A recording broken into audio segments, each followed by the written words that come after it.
We are so excited to have Scott Kikkawa back for his third book.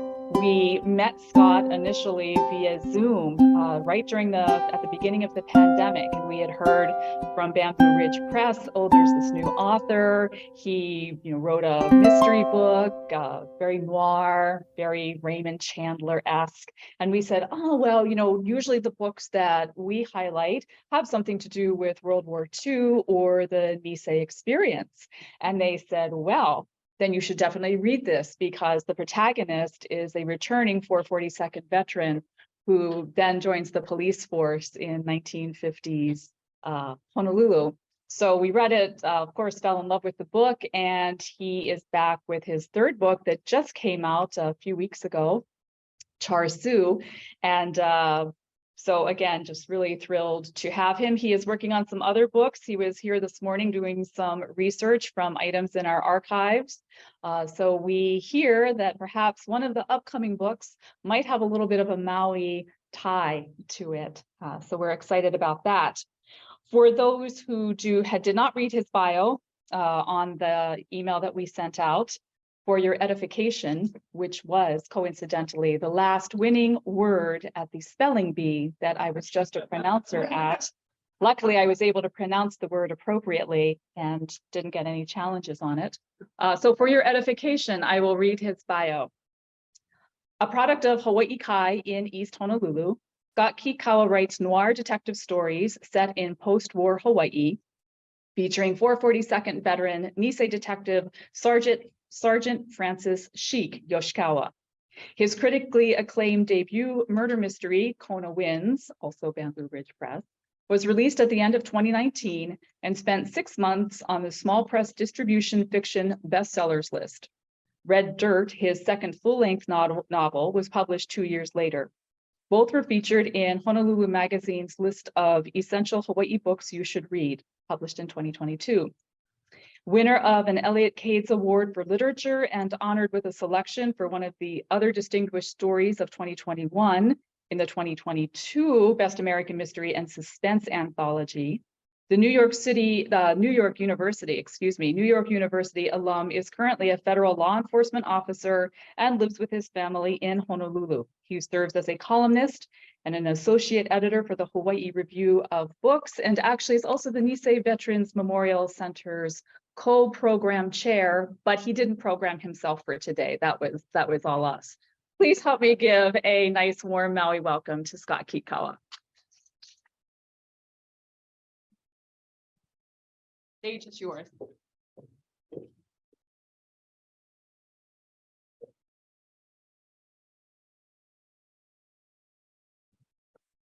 Well, thank you, Deidre, and thank you everybody for coming today. I'm always afraid that whenever I have an event like this, that I'm going to get the dreaded shutout, which is like nobody shows up. Like every author experiences this at one time or another. I think even Neil Gaiman had like nobody show up at a book event of his. Once he famously blogs about that experience. I was just discussing with a friend that the venue where that happens most here in Hawaii is at Barnes & Noble. It's people have signings at Barnes & Noble, nobody shows up. So I'm not really eager to have an event there, even though I think my publisher is arranging that. So hopefully, if you're in town, yeah, please drop by, even though most of you have bought the book. A quick word about being on the SPD bestseller list. Before you get too impressed with that, I think being on the small press distribution bestseller list probably means that I sold 40 copies or something like that.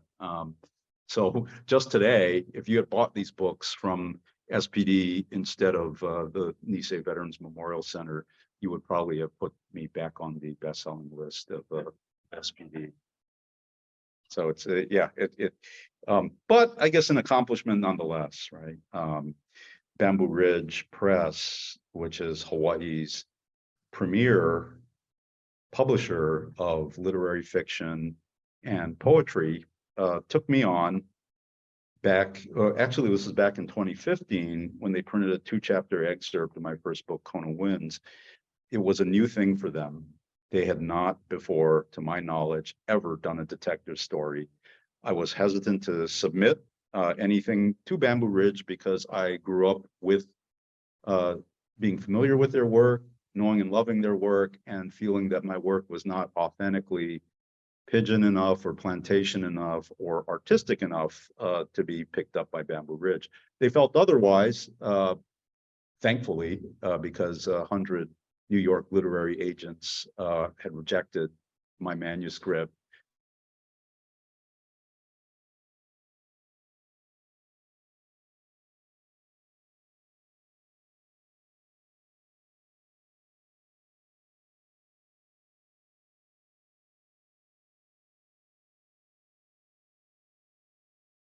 Bamboo Ridge, and it's more better than worse because I think that it's an appropriate home for these stories. This book, Charshu, is the third in what they are now calling a series. I was just discussing with somebody earlier that it's a label that they have come to put on my body of work. They're calling it a series. I resisted that label for a very long time because I felt that each book should stand alone.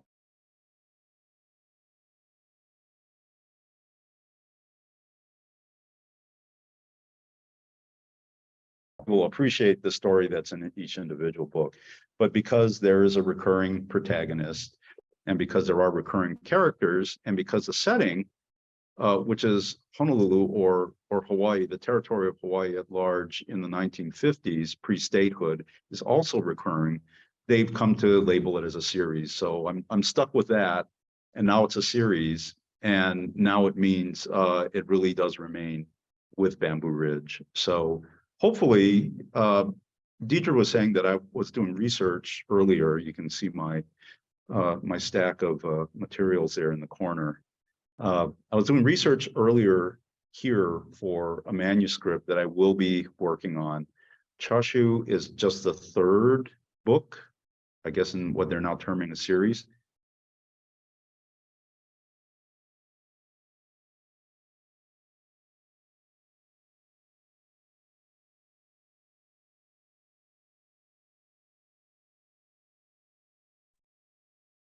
Manuscript that's almost done. That one is called Sakura Queen. It's set in 1955, in early 1955, and that book was done with the aid of the Japanese Cultural Center of Hawaii in Moiliili on Oahu. They've opened up their resource center to me. NVMC, though, is the first resource center that ever opened up their collection to me. So JCCH is a little late to the party, even though they've been very generous with their collection. And I'm really lucky that I have resources everywhere that will do that for me, because one of the things that I think is very important in my writing is to get the details correct.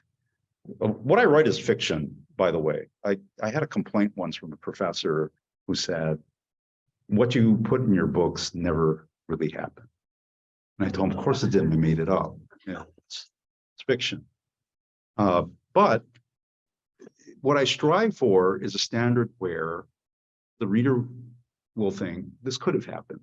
The plausibility is what we look for when we do research, those of us that write historic fiction. I think that what I'm doing now, or the period I'm setting my work in, is now considered historic fiction because it's over, I don't know what the standard is, 50 years old or something like that. Still, I can't believe that something that's set in the 1970s would be considered historic yet. But the 1950s apparently is over the line, and now that's considered historic, thankfully. I don't think that I will ever set a book, even though they sort of progress in time. I don't think I will ever set a book beyond 1959, beyond statehood, because I think that things become fundamentally not that interesting after we become a state.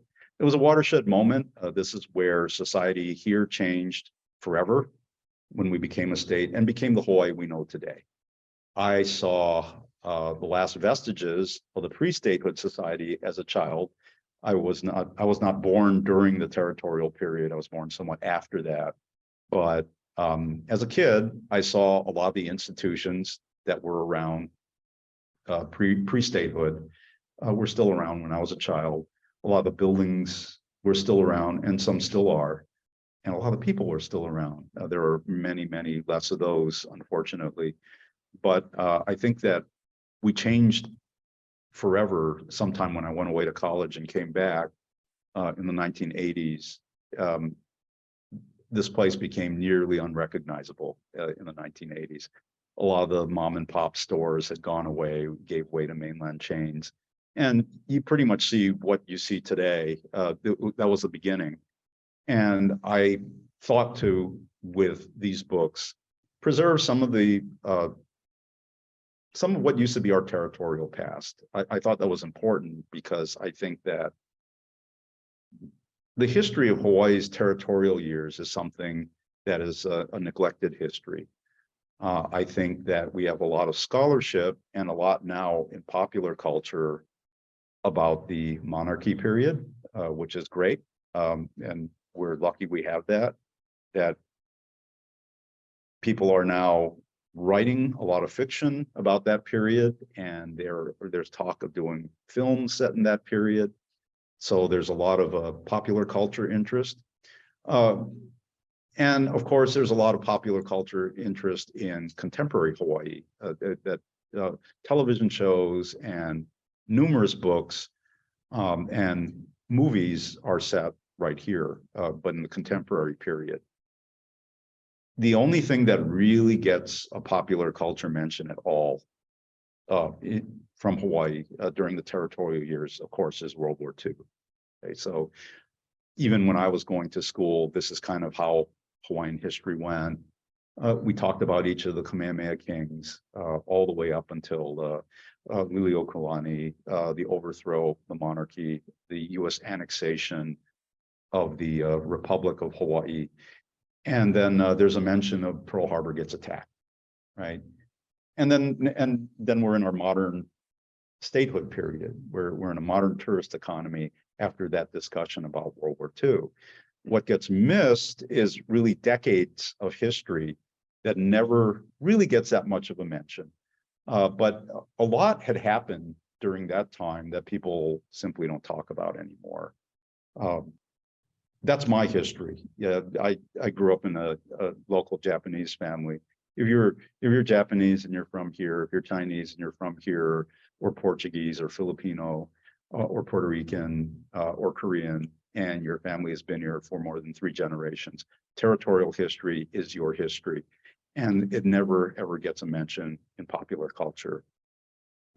Maybe not until these books. I was flabbergasted that nobody had done this before. I kept thinking when I was writing my manuscripts, somebody had to have written a story like this. And it turned out that no, it hadn't happened, which is why hopefully they can continue to print this stuff, because there is no lack of subject matter. There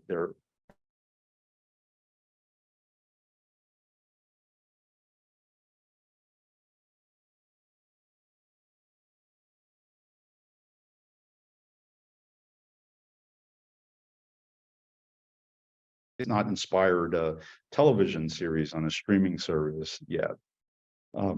I've been approached by a lot of film people who want to pick my brain, but not about my work, about their own work. And they want my opinion on, of all things, Hawaii organized crime in the 1970s. Like this was a heyday of Hawaii organized crime, the Napi Palava Company years and Henry Hui Hui. And it goes from about the late 60s into the early 1990s with the sentencing of the last Stevens brother from Waianae. And that seems to be the area of Hawaii crime history that most producers are interested in today. Nobody has yet shown interest in doing something that's set in the territorial period. That doesn't have anything to do with Pearl Harbor and World War II. But we hold out hope that somebody will make something one of these days. If you're not familiar with my other books, Kona Winds was the very first. I had no idea what I was doing when I wrote that book. I'd never written a book before, so it was not outlined, it was not planned. It took me a long time. It was a lot of trial and error and a lot of revision, but it was, for the most part, it was inspired by the labor strikes of 1949, the shipping and sugar strikes of 1949. And though the book is set in 1953, what it imagines is a possible fallout of those strikes. Okay. Second book, Red Dirt, is set against the backdrop of the Hawaii 7 Smith Act trials. These were this was a result of the House Un-American Activities Committee's investigations here, the so-called communist witch hunts of the late 1940s and early 1950s. And it was a big deal here in Hawaii. A lot of labor leaders came under investigation and eventually were brought to trial. They were convicted, but that conviction was eventually overturned. But nobody ever talks about that. And that's what the second book it was inspired by. Today, I'm mostly here to talk about this book, this third book, which just came out. I think the official release date was supposed to be May 20th, but it was actually out a month before. It's really hard to predict when these things are actually going to come out. We got lucky on the shipping and the printer schedule, and they arrived a month early. I've been doing quite a number of events lately for this book, maybe more so than the other two books, because the other two books suffered from being kind of tangential to COVID, to the pandemic. Konoans came out in 2019, late 2019. So I had maybe 2 months worth of activity to promote and to do events until the pandemic shut down everything. So there wasn't a lot of exposure on that book. Red Dirt came out at the end of the pandemic, and some would argue that the pandemic has not yet come to an end. But Red Dirt came out last year at the end of restrictions. Most government and self-imposed professional restrictions for COVID, and so the events were also limited. This is the first book that's come out in a time where we don't have those restrictions on social gatherings. So I've done, it feels like one every week for the last 2 months. This is not the last one, unfortunately for me. I think I'm headed to the Smithsonian Asian American Literature Festival in Washington, D.C. with other people from Bamboo Ridge in early August. And in late August, I'm going to BoucherCon, which is the large mystery convention. That's in San Diego this year. I decided to go this year. My friend Naomi Hirahara, who's writes out of Pasadena and has a new book coming out, Evergreen, which is kind of a sequel to her Clark and Division of last year, is a Toastmaster for BoucherCon. She asked me to write up her bio for the BoucherCon program. So I felt like I probably should go this year. And it's not that far away. San Diego is not a torturous flight. BoucherCon is usually in a place where it is torture to get to: Nashville, Toronto, Orlando, New York, where you're going to spend maybe 13 to 20 hours in transit to get there. So it's more humane this year. I decided to go this year. And then there are some other floating events, other bookstores we haven't nailed down yet. But I think that come October, maybe we can say that we're at the end of the tour for this one. This place, the Stanley Izumigawa Resource Center, is one of my favorite venues. The air conditioner always works here. Yeah, maybe a little too well. And I always get more than like 10 people, right? Lately, though, the turnouts have been good, and that's one of those things I always dread too. Besides the zero turnout, is a turnout of less than 10 people. Other writers I know who do literary fiction and poetry have told me that I am prolific because I keep turning out these novels. And I know they mean it as a compliment because they're my friends, but in other circles, when a literary writer calls a genre writer prolific, it's really an insult. It really means that your stuff is dumb enough to put out really quickly. And And the other term is accessible. I've also been called accessible. I said, well, you should get more than 10 people because your stuff is accessible. That's also, again, these are my friends that are saying this, but in other places, that's really a veiled insult. It means that your stuff is dumbed down enough that the general public will buy it. So, I've been lucky though that because maybe it is accessible to folks here, that I've had a fairly decent turnout.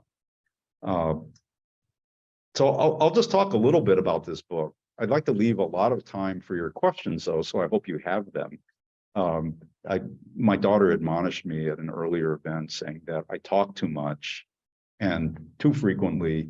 So I'll save it for your directed questions, but just a quick word on what makes this book a little different from the other books that have come before it. I think it's a darker book because it addresses the issue of police corruption. It's not a new thing, you know. I know that a lot of you are familiar with the Kealoha thing that happened in Honolulu. Talk about the truth being stranger than fiction. Okay, that's something I couldn't write. That's something that even James Elroy couldn't write. We've got nothing on the real life Kealoha scandal, but it's not a new thing. This is an issue that's been with us for a very long time. And this book was inspired by the real life HPD kickback scandal that happened back during the Chief Gabrielson years at Honolulu Police Department in the late 1940s. What I've done was I brought that subject matter maybe about 5 years into the future.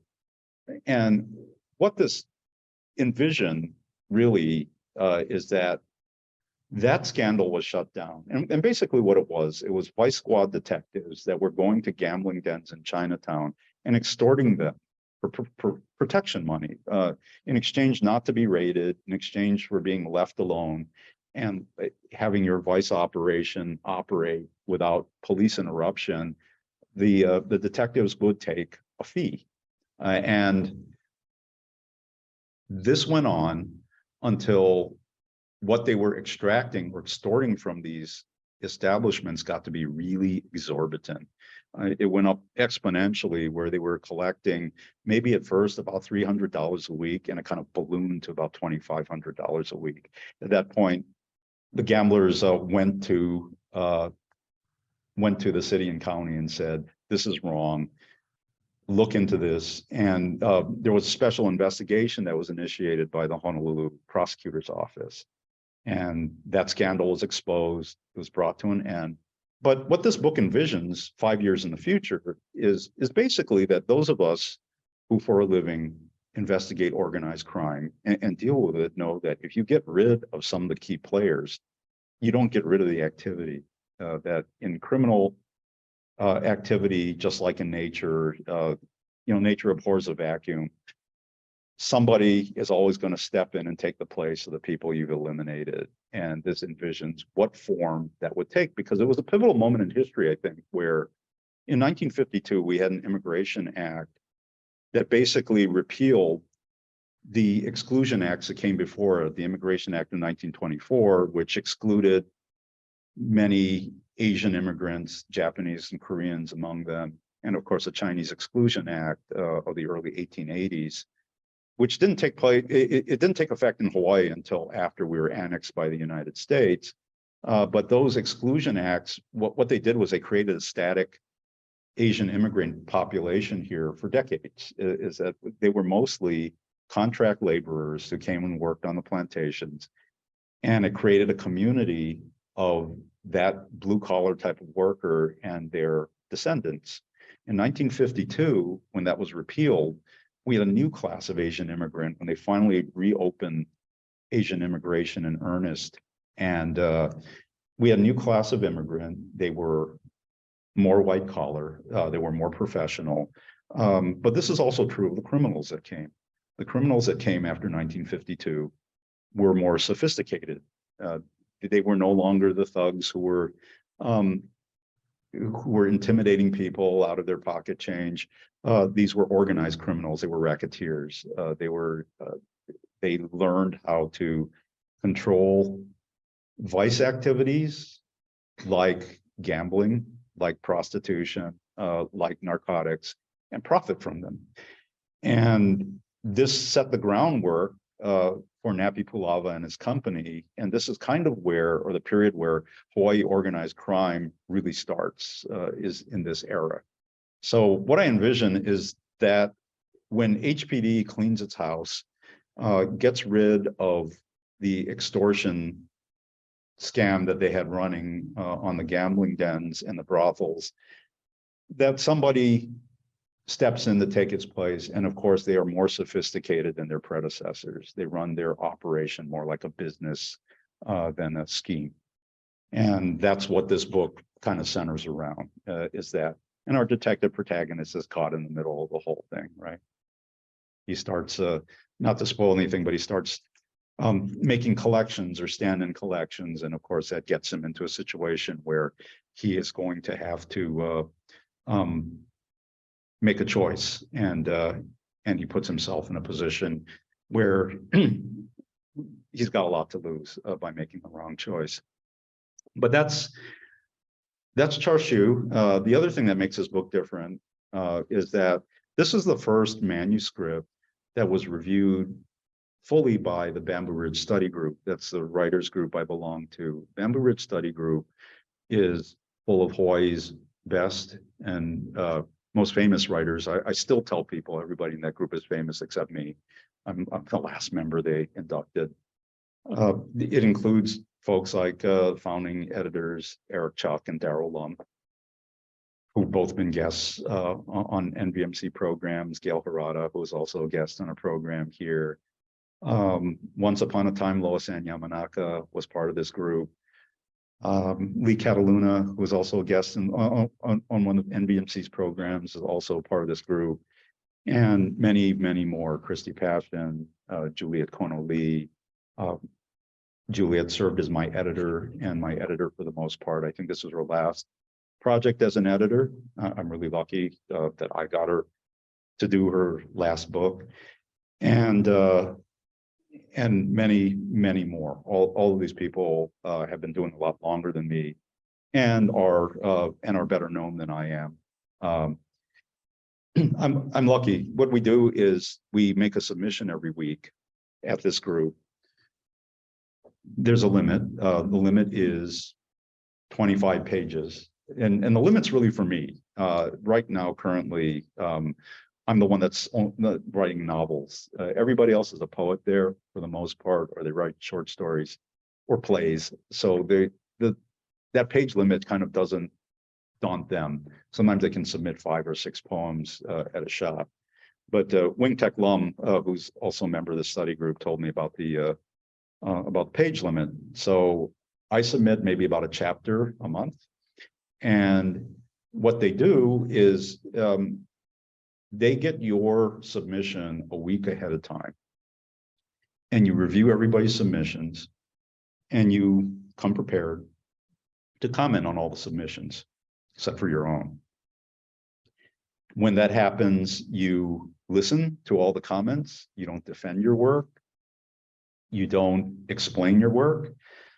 You can answer questions if they're asked of you, but usually they're not. They're just people's comments. And you know what? But that's a fantastic process where I can get everybody's comments, good and bad. And it shaped this book and made it what it is. I did not have the benefit of that kind of esteemed group looking at every single chapter until this book. So hopefully it reflects an improvement in my work. I always like hearing, I like this book better than I liked the books before, because it means I'm improving. If somebody tells me that this is not their favorite book and they like one before, it means that I'm regressing and not progressing and not doing any better. But hopefully you can see the handiwork kind of these other esteemed writers who gave their input into this. Lisa Lynn Kanai, who is also a member of this group, was extremely instrumental in forming one of the characters. She teaches at HCC. She's a professor and I think the department head for the English department there. So she used to come with a printout with a lot of stuff marked in red pen and would hand me these printouts. Those are my favorite critiques, and I kept all of them, and it really shaped what this is. Darrell Lum, when he made the first comment, my very first study group on this, if you read the first few pages, he told me he hated the beaded curtain, get rid of the beaded curtain. But most of the other people in study group liked it, so it stayed in the book. I almost took it out because Darrell didn't like it. But that's how this book kind of differs from the ones that came before it. And I think every subsequent book, if I'm lucky enough to have them print every subsequent book, will also, I think, reflect their input. So that's Charshu kind of in a nutshell without giving much away. I'll do a couple of quick readings, and then I'll entertain all of your questions, because that's really what I'm here for. And this is only the third time I've actually read from this. Bamboo Ridge likes to do events, and they call them readings because they like to have their writers read their work. That's because most of their writers are literary writers and they're poets. So it always sounds good whenever they read their work. They never had a guy that did like a detective story. Okay, so it's a little different when they say read from your work. I'll do it, but this is going to be in that detective monotone voice that I use to read this, because this is how most of these stories go. So it's not art, not in my mind, and it often is not pretty. But I'm going to read from the prologue, and the prologue is something that my editor, Juliet Connolly, came up with. In the first book, Kono Wins, there's a prologue, and that was Juliet's brilliant suggestion. It was actually the first part of the first chapter. And what Juliet did was she broke it off and said, this is really a prologue, turn this into a prologue. So we turned it into a prologue. And then on Red Dirt, the second book, Juliet said, write a prologue for this. So I wrote a prologue for Red Dirt. On Charshu, before she could ask, I just went ahead and wrote a prologue because I said, I know Julie's going to ask me for a prologue. But you know what? Because of that, I think that all my books will have a prologue from now on. Even though Juliet's editing days are sadly behind her, she will always be my editor in that sense. She's changed a lot of my practices and the way I view my own work. So I'll always put a prologue at the beginning of my books. It goes against conventional wisdom, by the way. There are a lot of crime writers who say you should never, ever write a prologue. Like Elmore Leonard's one of those people that says never write a prologue for crime fiction. It's a kiss of death. And you know what? We went ahead and did it, and I think it works. So I'm going to read from you from the prologue. It's really short, from a little bit of the first chapter and maybe a little bit from an interior chapter. And all this is to give you an idea of the theme of the book, which is central to this police corruption extortionist scheme that's in the background of everything. In the end, all my books are about murder. They're about people getting killed by other people, but it's something that's critical in the background, that there's an overarching theme that's based on historic events, and hopefully that's what makes this work unique. So here's a prologue from Charshu. Absolution. Forgiveness is big brother. Pain in the ass to seek, a pain in the ass to find. Sooner or later, everybody needs it because everybody screws up. If you think that this doesn't apply to you, you either live in deep denial or need to get thee to a nunnery pronto. The problem with most people seeking absolution is that they bark up all the wrong trees. God, ex-wives, the brand new shiny Internal Revenue Service, any and everyone they victimize by their selfishness, avarice, or poor judgment. Others can forgive, but in the end can't absolve. Absolution comes from within. It's a hell of a thing to absolve yourself when your soul is weighed down by a badge and a 38. There are no black hats or white hats in the real world. There are only gray hats with brim stained yellow by nicotine and cold sweat. My world is an Elysian throw rug of pretty colors covering a minefield of false hopes and ulterior motives. Honolulu, territory of Hawaii. Cops don't bring home the bacon here, we bring home the char siu. Sticky, sweet, fragrant pork to make the bland starch of existence palatable enough to swallow. The most addictive vice of them all, free money. At first, you convince yourself that extorting the extorters is not only acceptable, it's righteous. That taking crooks' money keeps them in line, that you deserve what you take as a reward for pruning the racketeering hedge so that it doesn't grow out of control. It's fine, isn't it? After all, it's nobody's money. Nobody's when you shook it out of some dissolute gambler's pocket, but it used to be somebody's. The bride's dowry from the old country, some mom and pop's life savings. It used to be a dream house or some kid's college tuition. But human weakness brought it into some den of iniquity and placed it in your hot little hand. Char siu can pay for a lot of bills, but it moves absolution further out of your reach. The more you take, the more distant it gets, until you have to put your life on the line to close the gap. For you, most wicked sir, whom to call brother would even infect my mouth, I do forgive thy rankest fault. My rankest fault I will absolve at the business end of a Colt automatic. Chapter 1, and this is, I'm just going to read a few lines from chapter 1.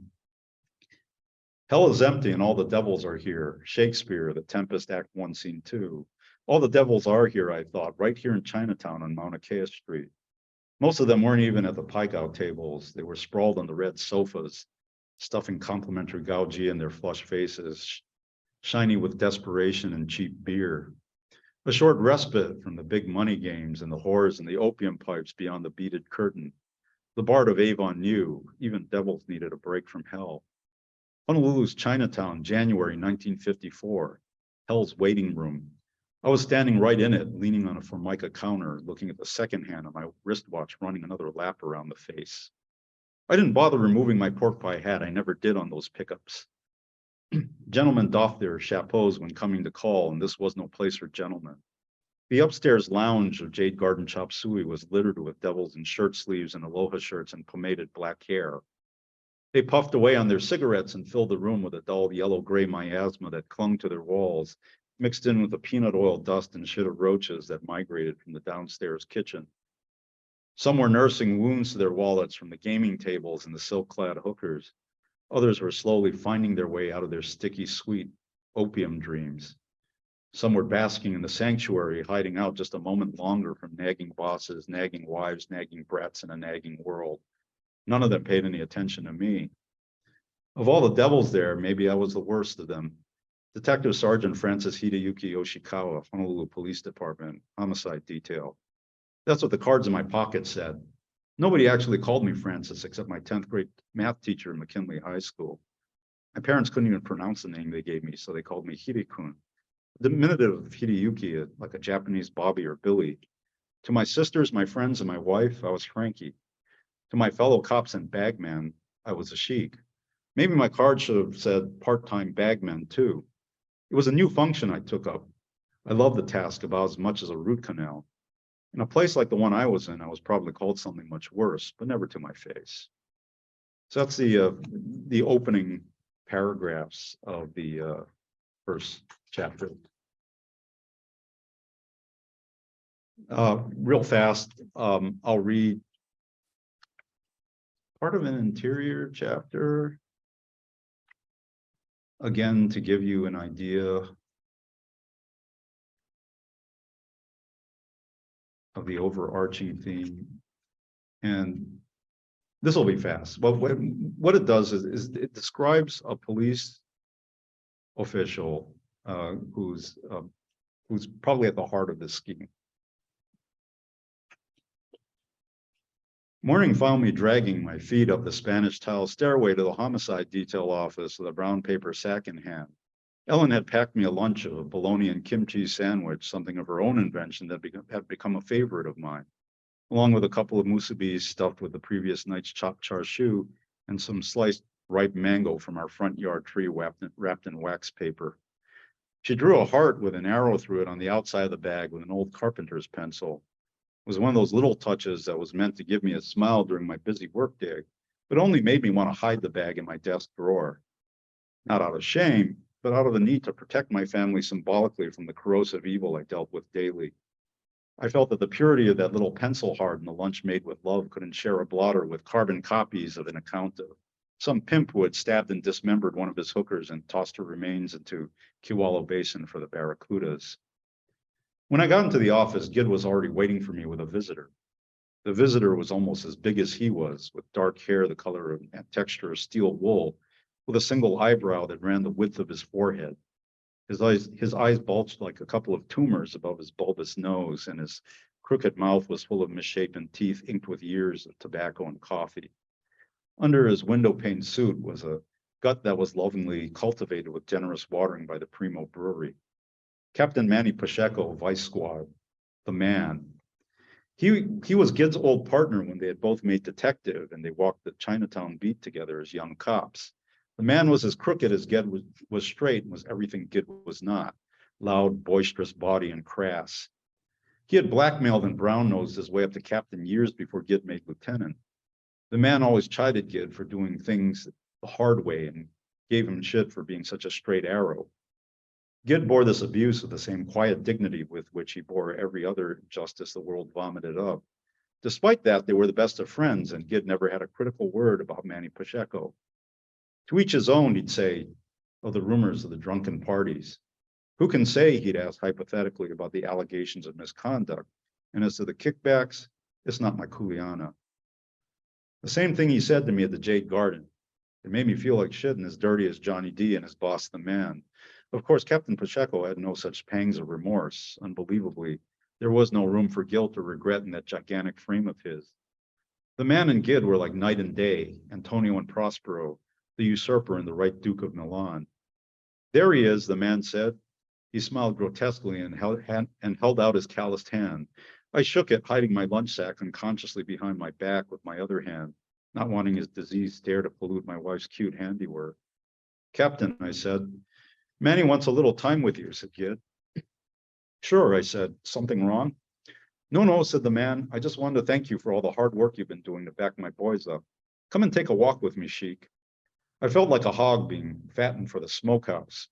I shoved my lunch into my desk drawer quickly and put my hat back on my head. Okay, Captain, I said. Let's go to the Blaisdell. We'll have a good cup of coffee. Take your time, Sheik, said Gid. Thanks, Lieutenant, I mumbled. Thanks a lot. If Gid wasn't joining us, the call wasn't social. We walked up Bethel Street and turned the corner on Pauahi Street toward the Blaisdell Hotel. While we walked, the man made small talk about baseball and asked me about my mother and my sister Violet and her husband, whom he knew because they had worked on his Chrysler's transmission at their shop. I was impatient for the other shoe to drop, but knew it wasn't his style to unload it on me until we were seated with our coffee. It was his flair for the dramatic. The man was charismatic and entertaining, though it wasn't hard to enjoy his company for the time being. It was hard not to like him while you were in his presence. Only in retrospect could most reflect on how truly loathsome he really was. The trick was not to be totally seduced by his facade and get sucked into a commitment you'd end up regretting. I let it happen to me the day he schmoozed me into doing stand-in collections for his boys. Of course, I could only ultimately blame myself. I would never have agreed to go along with the scheme if I didn't really want to deep down, if I didn't fool myself into thinking that it was a solution to all my money woes. But it was hard to say no to the man. He was a lethal combination of charmer and intimidator. You didn't want to let him down and were afraid to at the same time. So that's a bit of an interior chapter. And by the way, if you had seen my other events, I did the exact same reading, but it was only at one other. It was only on Wednesday night, so this is kind of like only the second time this has been read from. Maybe it'll be the last. But what I'd like to do is answer your questions now, if you have any questions. We do have some on Zoom, so why don't I kick off with that while everybody else gets theirs ready. Sure. First of all, it's a comment from Nancy saying super interesting. She's halfway through Charshu and she's trying to slow it down until the next one comes out. So Nancy just wanted to say that.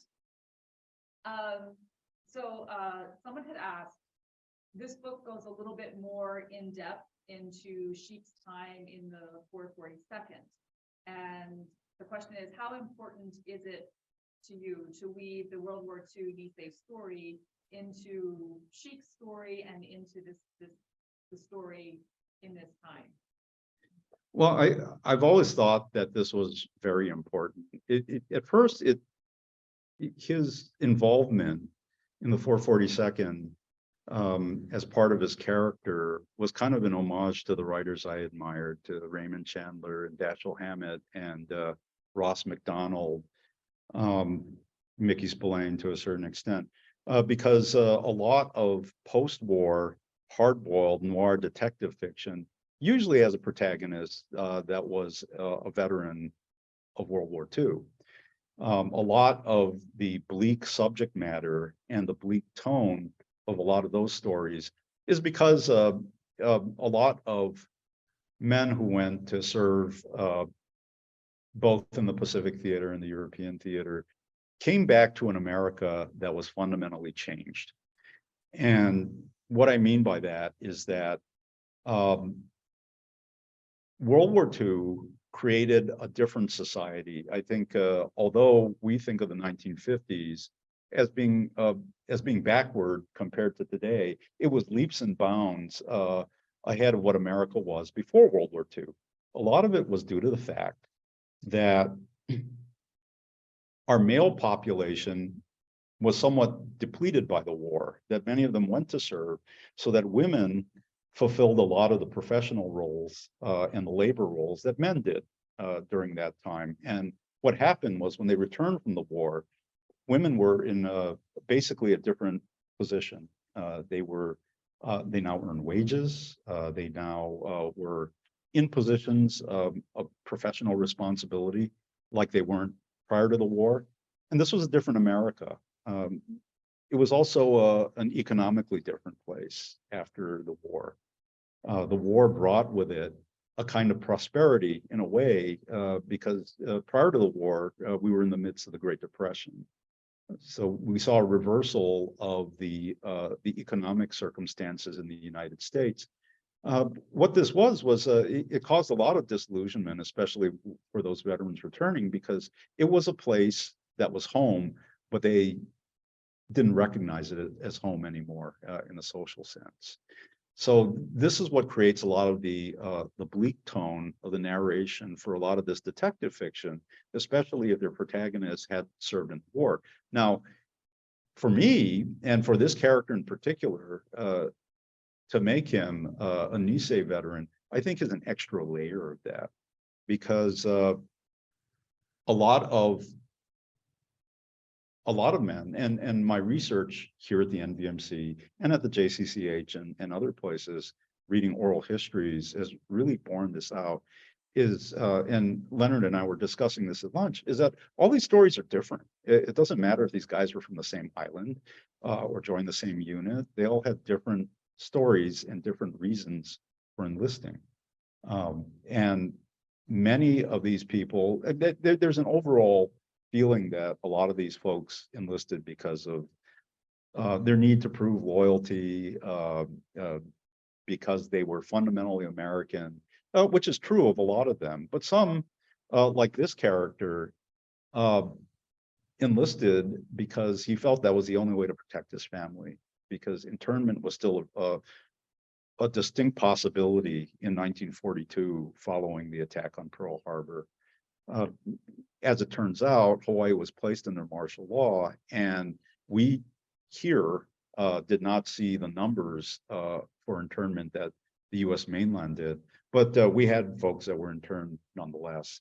And they would have been folks that had prominent positions in the community, fishermen, because they had boats and radios, and were therefore in the perfect position to spy.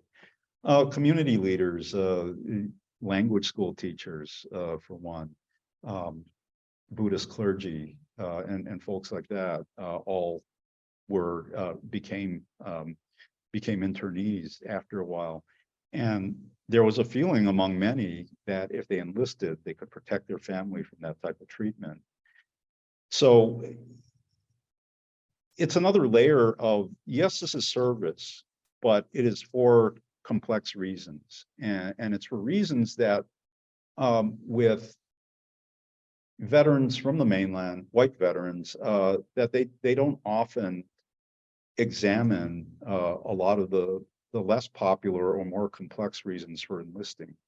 A lot of times it's always painted as an act of patriotism. It's always painted as an act of duty. To be sure, for all of these men, it was an act of duty, but it came with really complex motivation. And I think that makes it a darker story in a lot of ways. So I think that we live in a really noir place, or Hawaii during the territorial years is a really noir place. And a lot of people had a lot of circumstances you find in noir books. It's just that nobody's ever written them before. And nobody's ever really thought about that way.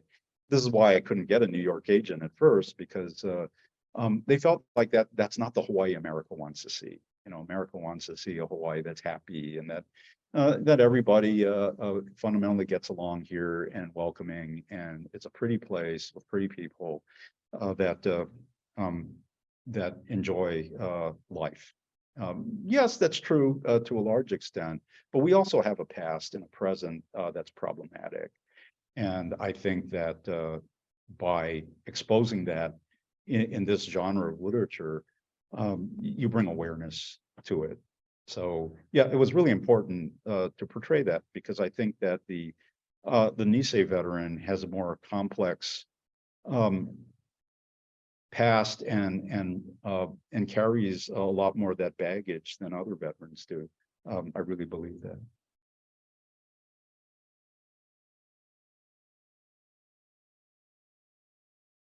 His sense of absolution, where does that come from? Is that a family? Is it a religion? Is it? Can you repeat the question just so the people can hear it? Sure. The question was about absolution. Where does the sense of absolution come from? Is it religious? Is it family?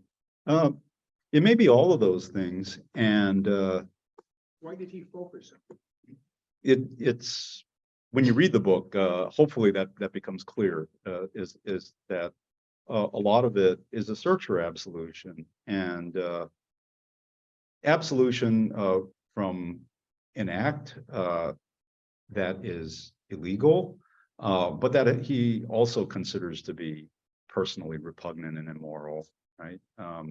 In most noir, people are put in situations where they don't always do things that they consider to be right or moral.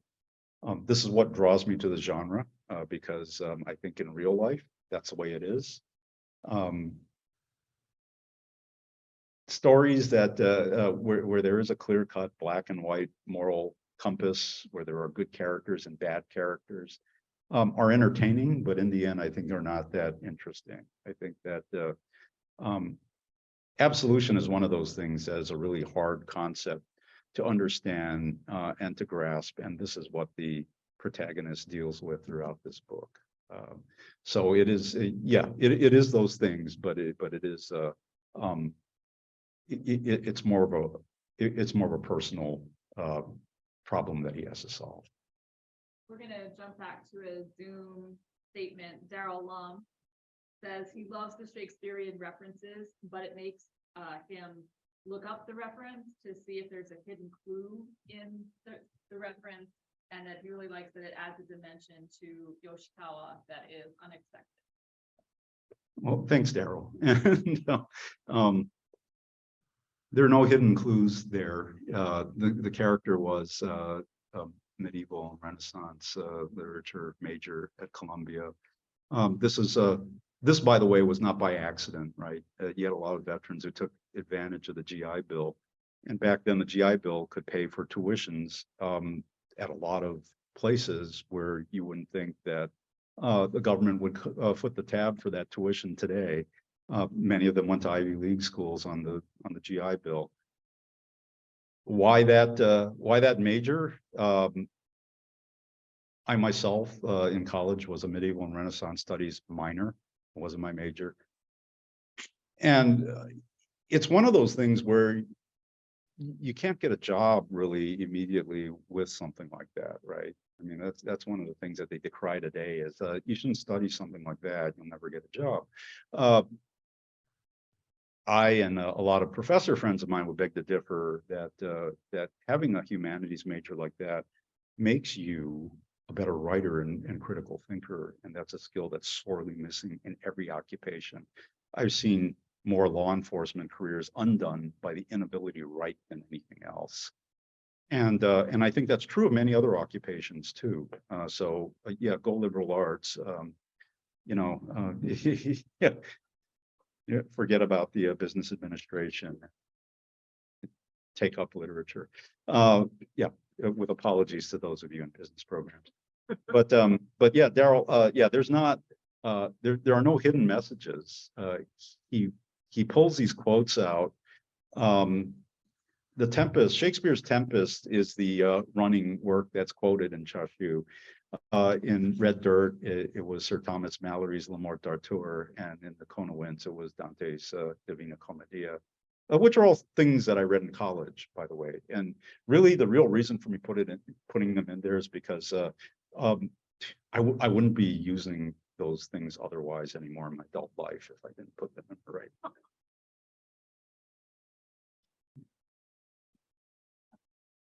I've read all three of the books, and I just love, I mean, it's just eye-opening about the history of Hawaii and Honolulu, and I mean, I had no idea about this writing for, I mean, I didn't grow up, but it's just, I've just learned so much. It's so enlightening, and I also appreciate how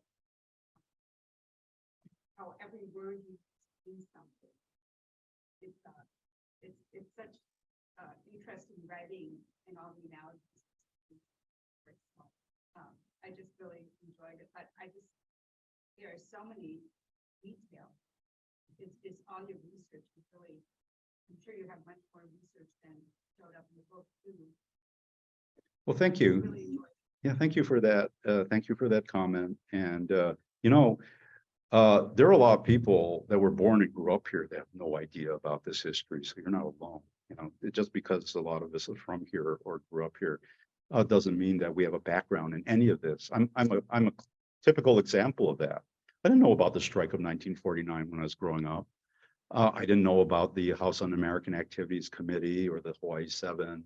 I didn't know about a lot of these things, and they were all there in primary sources, and there's recent scholarship on it, but for the most part, nobody here really talks about these things. Even people who've lived through these events.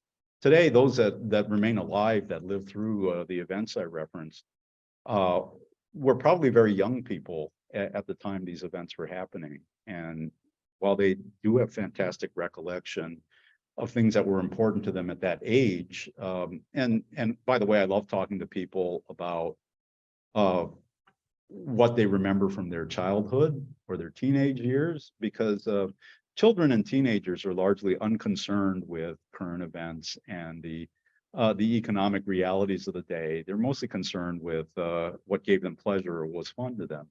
And that too is important part of my research. A lot of my research is also anecdotal, but this is something that that almost nobody talks about. And but don't take my word for it. I pride myself on my research, but I am no scholar by any stretch of the imagination. What I would suggest you do is, if it has sparked your interest, is to consult one of the experts, is to buy one of their books. We have a lot of experts now that are emerging in the area of Hawaii territorial history, and I would urge you to read all their work. David Stannard's Honor Killing about the Massey case, or John P. Rosa's companion volume to that local story, fantastic works and analysis on the Massey case of 1930. Territorial history. Keilani Cook of UH West Oahu is another emerging territorial scholar. These are the experts, and I'd urge you to check their work out. It's academic work. It's not it's not fiction. But this is where I start when I do my research, is with the experts. And believe me, for someone who grew up here and whose parents lived through this and grandparents who lived through this, I had no clue about much of this until I started doing the research for this. And it was all because I wanted to write a book, you know. But thank you. And I hope that others out there, if this sparked some kind of interest in a past you knew nothing about, you're not alone. I knew nothing about this until I started doing the research, but I would urge you to find out more about it, because it is a part of our history, and it's part of our history that largely goes undiscussed today. Thank you so much.